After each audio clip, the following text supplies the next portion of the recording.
नमस्कार दोस्तों, साहित्य ज्ञान चैनल पर हार्दिक स्वागत है आपका। आज के सत्र में हम अध्ययन कर रहे हैं दुलाई वाली कहानी, जो बंग महिला या राजेंद्र बाला घोष के द्वारा लिखित कहानी है। दुलाई वाली कहानी का प्रकाशन 1907 ईस्वी में सरस्वती पत्रिका में हुआ था। यह कहानी एक व्यंग्य प्रधान कहानी है और बहुत ही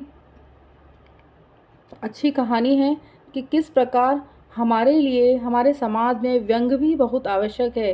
अगर इंसान की ज़िंदगी में व्यंग्य नहीं हो तो वो बहुत ज़्यादा बोर हो जाएगा। हिंदी कहानी के प्रारंभिक रचनाकारों में राजेंद्र बाला घोष का स्थान सर्वोपरि है।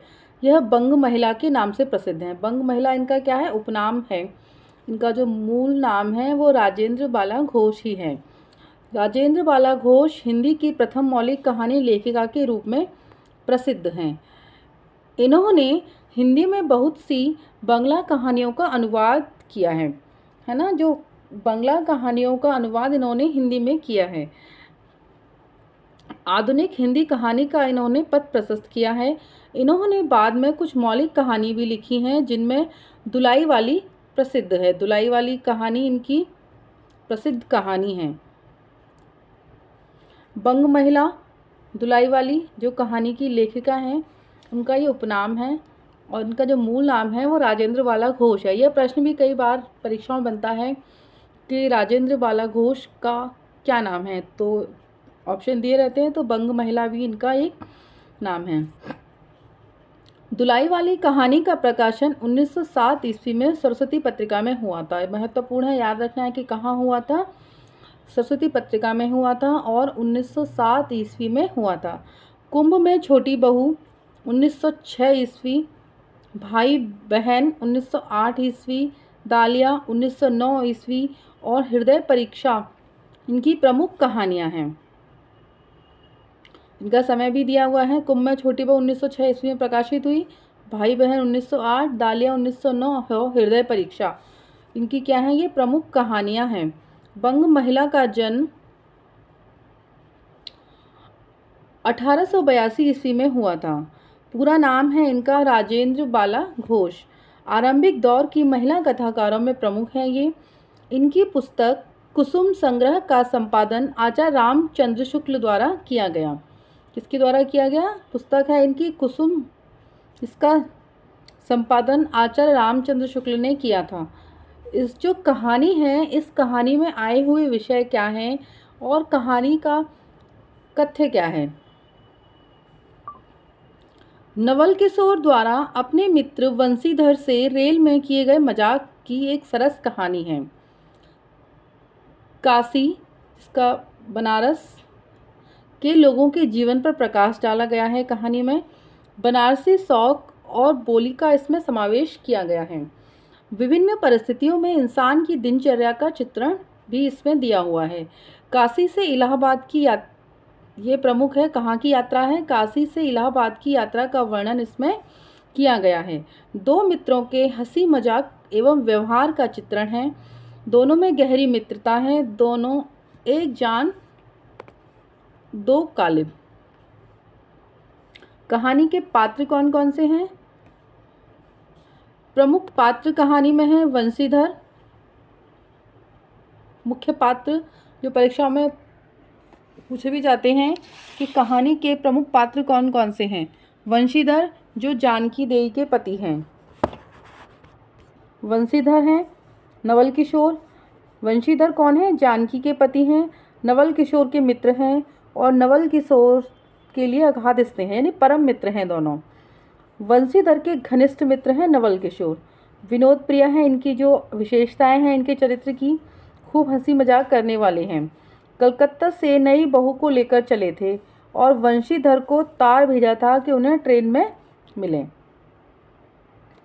परम मित्र हैं और वहाँ से एक इन्हें पहले ज़माने में तार ही चलते थे, एक लेटर टाइप का भेजा उन्होंने कि उन्हें ट्रेन में मिलें। अब देखिए, कट्टर स्वदेशी थे। जानकी वंशीधर की पत्नी है। ये जो हम पहले जानकी देई, उन्हें नवल किशोर का हंसी मजाक करना पसंद नहीं था, यानी उनके मित्र का। हालांकि उनमें नवल के प्रति कोई दुराग्रह भी नहीं था। पारंपरिक भारतीय नारी थी। ससुराल से विदा होने पर रोने जैसे संस्कार इनमें विद्यमान थे। यानी नई बहू ससुराल के लिए विदा हो रही तो वो रो रही थी। गौण पात्र नवल किशोर की बहू सीता जानकी देई की बहन है ये। कहारिन जानकी के मायके में नौकरानी है ये। ट्रेन में 2-3 महिला सहयात्री। कहानी के स्थानों के नाम दशाश्वमेध घाट, गौदौलिया, बनारस, कलकत्ता, मुगलसराय, इलाहाबाद, प्रयाग। विशेष दुलाई अर्थात एक प्रकार का चादर। दुलाई का मतलब क्या है कि एक प्रकार का चादर, चुनरी जिसे घूंघट के ऊपर से प्रयुक्त किया जाता है। नवीन तो नई बहू होती है एक चादर सा उसके ऊपर से उड़ा देते हैं, उसका वर्णन किया गया है। पुराने ज़माने में होती थी इस प्रकार की प्रथा। यथार्थ चित्रण किया गया है कहानी में कि क्या है। पात्रानुकूल भाषा और स्थानीयता के रंगों से भरी यह कहानी आज भी जीवंत है। बनारसी बोली के संवाद हैं। ट्रेन में औरतों के कदम कहानी की मिठास बढ़ा देते हैं। कहानी की समीक्षा है। कहानी का मूल कथ्य है वो क्या है। दुलाई वाली कहानी एक मनोरंजन प्रधान कहानी है। कैसी है? मनोरंजन प्रधान। इस कहानी का प्रारंभ काशी से होता है। महत्वपूर्ण है, कहाँ से होता है? काशी से। तथा अंत इलाहाबाद तक की यात्रा पर होता है। कहानी में एक नायक वंशीधर मुगलसराय से लेकर इलाहाबाद तक जाने वाली रेलगाड़ी में अपने मित्र नवल किशोर को खोजता रहता है। यानी बात हो जाती है कि हम भी ट्रेन में आएंगे और पर वो उसे किंतु वह उसे कहीं नहीं मिलता। अंत में एक बूढ़ी औरत का वेश धारण करने वाला नवल किशोर जब अपने मुंह से दुलाई हटाकर अपना चेहरा दिखाता है तो वहाँ भेद प्रकट होता है। यानी उन्हीं के सामने बैठा हुआ है एक बूढ़ी औरत का वेश धारण करके कि वंशीधर का मित्र नवल किशोर है, जिसे आरंभ में वंशीधर खोज रहा होता है तथा कौतुक का दृश्य उभरकर सामने आता है। फिर वे सभी हंसते बोलते हुए इलाहाबाद में एक साथ अपने अपने घर चले जाते हैं। आलोच्य कहानी की कथावस्तु बहुत साधारण है, किंतु इस कहानी में कहानी की घटनाओं को रचनाकार ने बहुत सुंदर ढंग से जिज्ञासा से उसने प्रस्तुत किया है।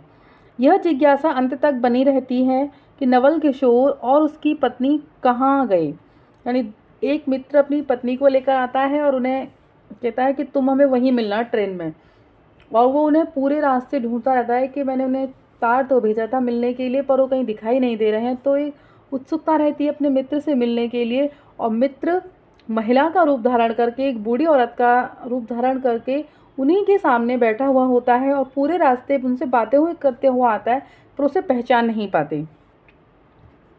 अंत में जिज्ञासा का समाधान होने पर रचनाकार के विवेक और उसकी मौलिक कल्पनाशीलता की कुशलता का परिचय मिलता है। कहानी की संपूर्ण कथा 2 पात्रों पर केंद्रित है। यानी बहुत ज़्यादा पात्रों की अधिकता नहीं है इसमें, जिसमें वंशीधर और नवल किशोर कहानी के प्रमुख पात्र हैं। वंशीधर और नवल किशोर पूछे भी जाते हैं परीक्षाओं में, प्रमुख हैं। वंशीधर और नवल किशोर दोनों इलाहाबाद के रहने वाले हैं। कहाँ के रहने वाले हैं? इलाहाबाद के, ये याद रखना है।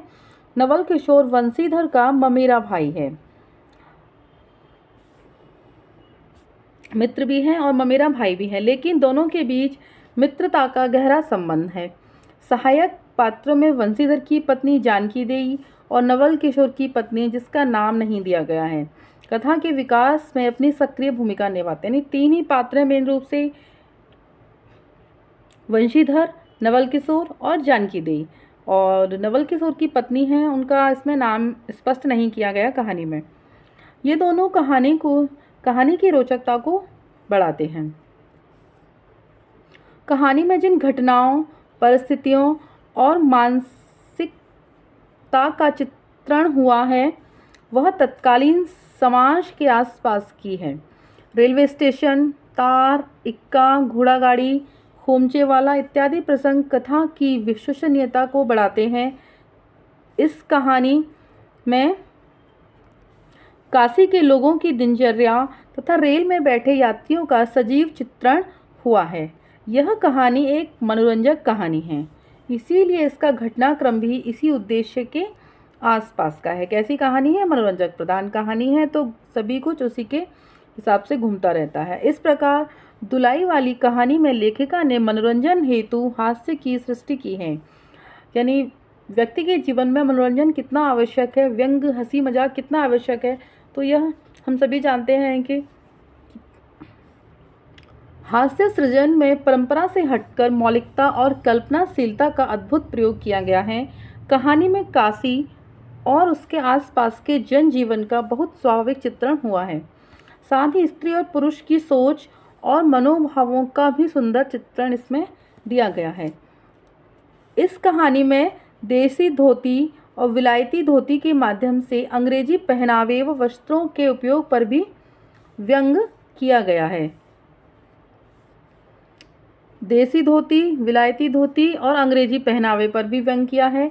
नवल किशोर की बहू के संबंध में मिर्जापुर की ग्रामीण महिलाओं के वार्तालाप के माध्यम से नारी मनोविज्ञान का सुंदर चित्रण हुआ है। अतः कह सकते हैं कि हिंदी कहानी के प्रारंभिक विकास की अवस्था में जिस प्रकार की कहानियों का सृजन हो रहा था, उनकी तुलना में इस कहानी की कथा पूर्णतः मौलिक, सहज और गतिशील है।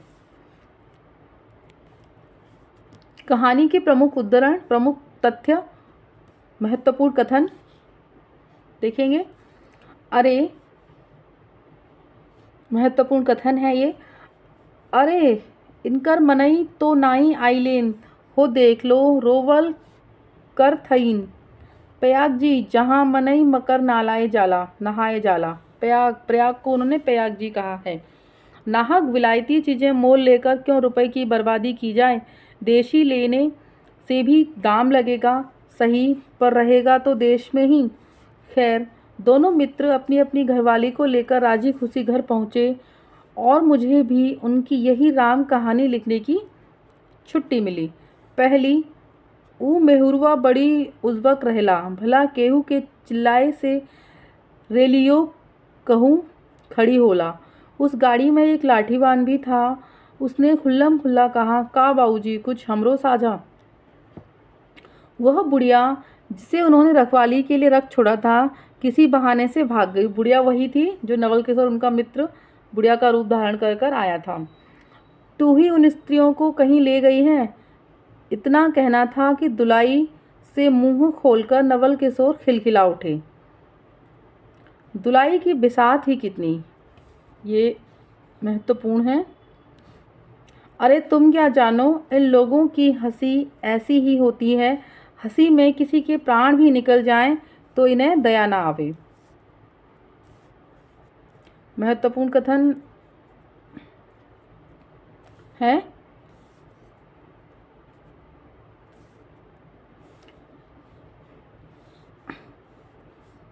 देसी और ग्रामीण भाषा का प्रयोग भी इसमें किया गया है। तो आज के सत्र में इतना ही। क्लास अच्छी लगी तो लाइक कीजिए, चैनल को सब्सक्राइब कीजिए, शेयर कीजिए, कमेंट्स कीजिए। Thank you.